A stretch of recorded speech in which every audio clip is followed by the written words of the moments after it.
Idziemy na spacer na tę górę. Mamy ze sobą whisky i kole i zrobimy sobie piknik na szczycie. Albo w połowie. Może będzie zachód słońca. Może będzie zachód słońca.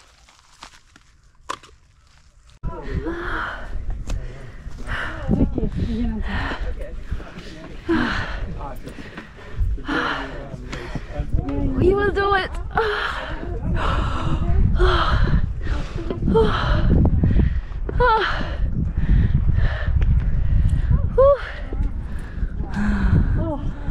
It's beautiful! Wait, let's go! The top of the top!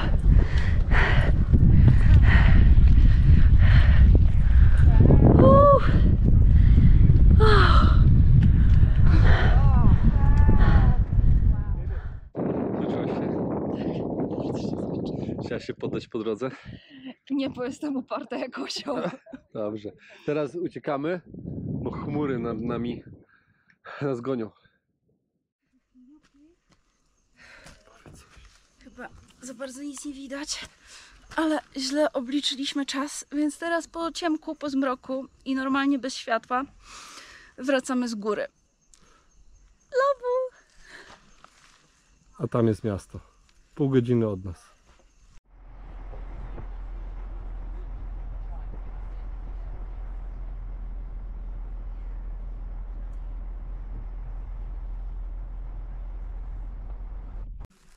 Więc Serengeti jest znane z tego, że tutaj naprawdę można zobaczyć ten taki krąg życia i piękny, ale brutalny instynkt przetrwania bytujących tu zwierząt. Jedną z najbardziej niesamowitych atrakcji turystycznych tego miejsca to wielkie migracje wildebeest, czyli potocznie zwanych gnu, które mieliśmy okazję zobaczyć w drodze w ogóle do naszego kempingu. Co więcej, w lutym, czyli zaledwie miesiąc temu, gnu miały, że tak powiem, swój okres rozrodczy. Oznacza to dla Serengeti, że codziennie rodziło się ponad 8000 młodych cielaczków, przy czym 40% z nich nie dotrwa do 4. miesiąca życia, prawdopodobnie padając ofiarą okolicznych predatorów. Jeśli chodzi o zwierzęta, które mieliśmy okazję dzisiaj zobaczyć, no to pozytywnie nas to zaskoczyło, bo że tak doświadczyliśmy paru perełek. Jedną z tych perełek były ewidentnie lwice wraz z małymi lwiątkami, dwie lwice pilnujące w okolicy drzewa 6 małych lwiątek. No to było coś wyjątkowego. Przy czym warto podkreślić, że bardzo często to oznacza to, że całe stado poszło wspólnie na polowanie, a te dwie panie zostały wyznaczone do pilnowania bajtlów.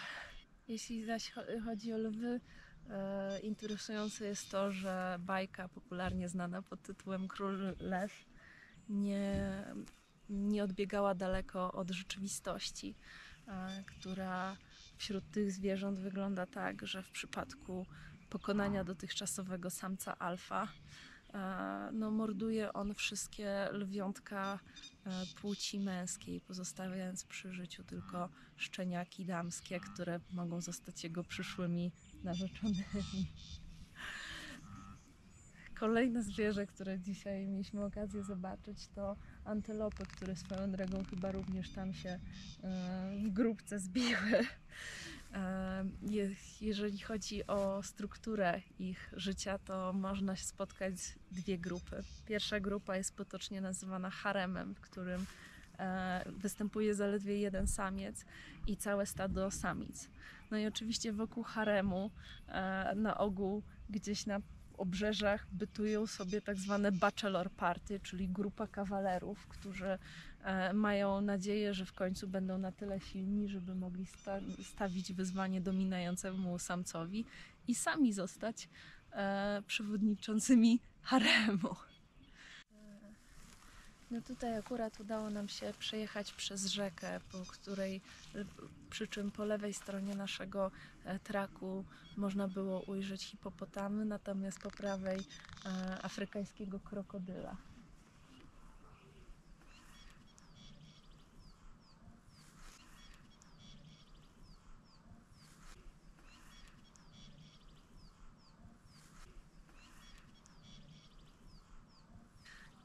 Wydaje nam się, że jednym z najbardziej śmiesznych, ale równocześnie śmiałych zwierząt, które można na każdym kroku spotkać w Serengeti, to są żyrafy, które ze swoimi długimi szyjami zawsze bardzo ciekawsko na ciebie patrzą i można je naprawdę dojrzeć z bliska.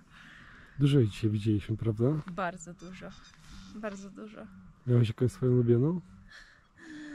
Chyba z dwie, które na początku podchodziły do nas blisko, przyglądając się intensywnie, a potem czmychnęły uciekając. Są strasznie śmieszne. Poza tym, co jest wyjątkowe i rzadko spotykane, ujrzało nam się również dojrzeć panterę, która siedziała sobie na drzewie. I, prawdę mówiąc, pozwoliła nam siebie zobaczyć, swój pyszczek i swój ogonek, po czym zeskoczyła z drzewa i wskoczyła w krzaki. I przy tej okazji chyba warto wspomnieć o pewnych różnicach, które widzimy pomiędzy Serengeti a Masai Marą. Po pierwsze, ten park jest przeolbrzymi, ma 14 tysięcy kilometrów kwadratowych. Po drugie, tutaj troszeczkę bardziej są wyostrzone reguły oglądania tych zwierząt, a mianowicie są wytyczone podstawowe drogi i jest zakaz z nich zjeżdżania, co w porównaniu z wolną Amerykanką Masai Mary wydaje się czymś zupełnie innym. Oznacza to z jednej strony to, że być może nie zrobisz swojego perfekcyjnego ujęcia zwierzęcia z bliska, o ile nie masz obiektywu za 40 tysięcy, ale też daje to przestrzeń zwierzętom, żeby to one decydowały, na ile pozwolą sobie siebie obejrzeć i że w każdej chwili mogą zniknąć.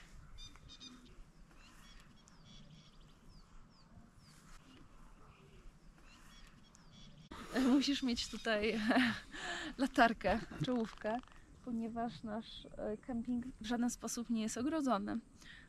Na drodze dojazdowej do kempingu spotkaliśmy kilkutysięczne stado gnu i też kilkutysięczne stado zeber. Dookoła nas są też inne antylopy, co oznacza, że jeżeli potrzebujesz w nocy lub nad ranem pójść do toalety, to twoją pierwszą zasadą jest rozejrzenie się otwarcie delikatnie namiotu i rozejrzenie się w dostępne kierunki, wtedy wyjrzenie i te, które masz za sobą, w poszukiwaniu odblaskowych oczu. Jeżeli oczy będą na wysokości do 1,10 m, 1,20 m, to może być to lew. Nie wychodź.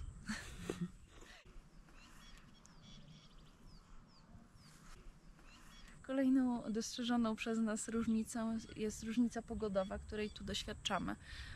W Kenii byliśmy w końcówce pory suchej, natomiast tutaj już widzimy, że rozpoczęła się pora deszczowa, co oznacza, że jest znacznie więcej zieleni, trochę mniej kurzu i pyłu wszechobecnego, ale jeszcze nie jest tak źle, bo deszcz nas tylko lekko.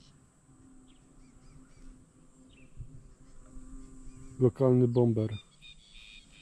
Chodź. Tam jest, chodź. Tutaj. No chodź obejrzeć bombę.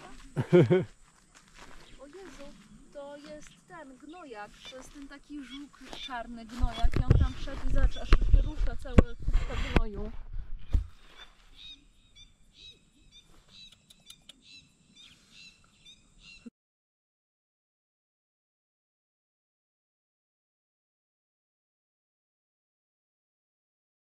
Po całym dniu w Serengeti szykujemy się do rozbicia naszego obozu oraz przygotowania ostatniego posiłku. Znaczy nie ostatniego, tylko tym, że nas lwy zeżrą, ale ostatniego dzisiaj. No i może wzniesienia toastu za te drobne piękności, które udało nam się dzisiaj zobaczyć. Zapraszam na zachód słońca.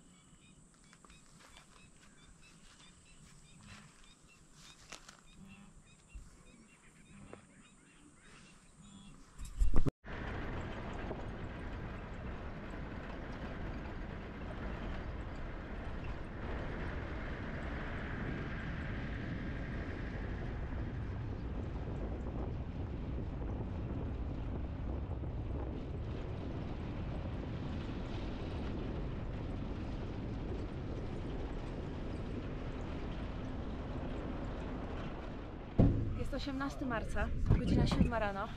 Wstaliśmy o 5 i jesteśmy na szczycie obrzeża krateru Ngorongoro. Jest to conservation area z największym zagęszczeniem predatorów i lwów w całej Afryce, powstałym na skutek zapadnięcia się wulkanu.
Więc w naszej podróży często rozmawiamy z Paulinką o samochodzie, który chcielibyśmy mieć w przyszłości i przerobić go na kampera.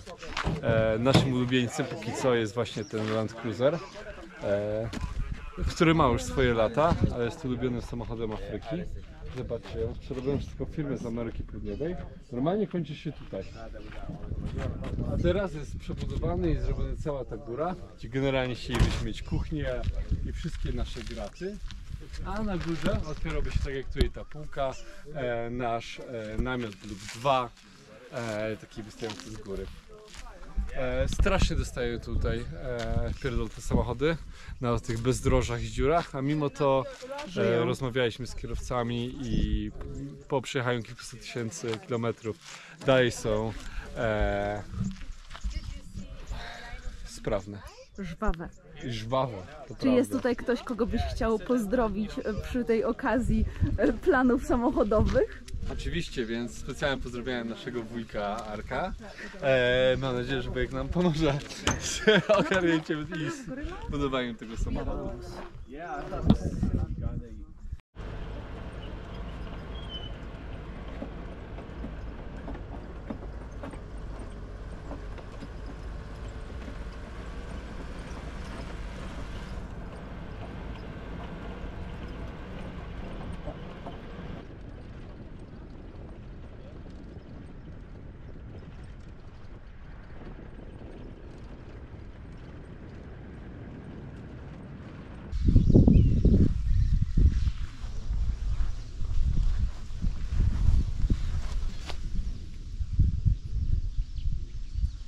W ten sposób nad jeziorem Goitoktok żegnamy się z Ngorongoro po 24 godzinach.